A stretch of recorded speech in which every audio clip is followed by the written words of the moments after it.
Here you can see uh, your true base side you can see only in this top view. Okay, so first you have to transfer these points on the this on these base sides. So how will you transfer it? You can see your point 5 is here, so you can draw the projector in the opposite direction to mark the point 5 on the base side ED. Okay, the similar way you now you can easily measure the point.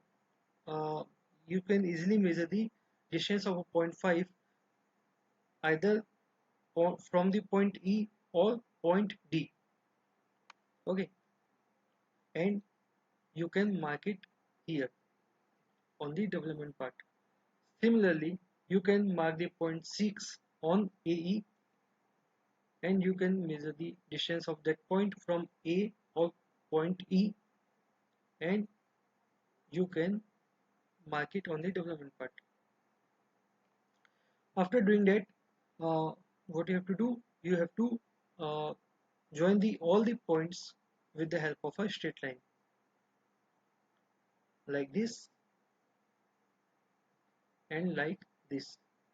So here you can see maybe you can be you may be confused with the there is a two parts of that developed surface uh, here, but suppose uh, you can see here this line is nothing but OA, and this part is nothing but A1. Similarly, here is the line OA and this is the line A1.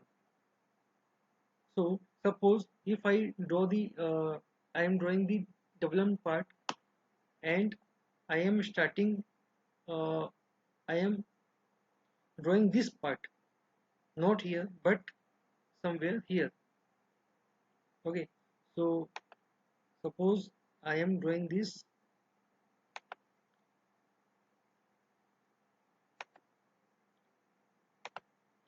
somewhere here.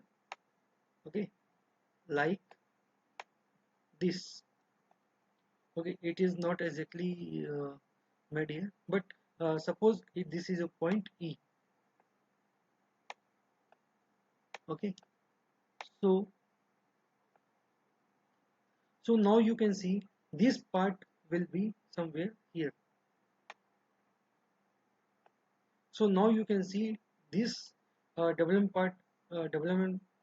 part of the surface uh, is the continuous that, and those are not broken into two parts.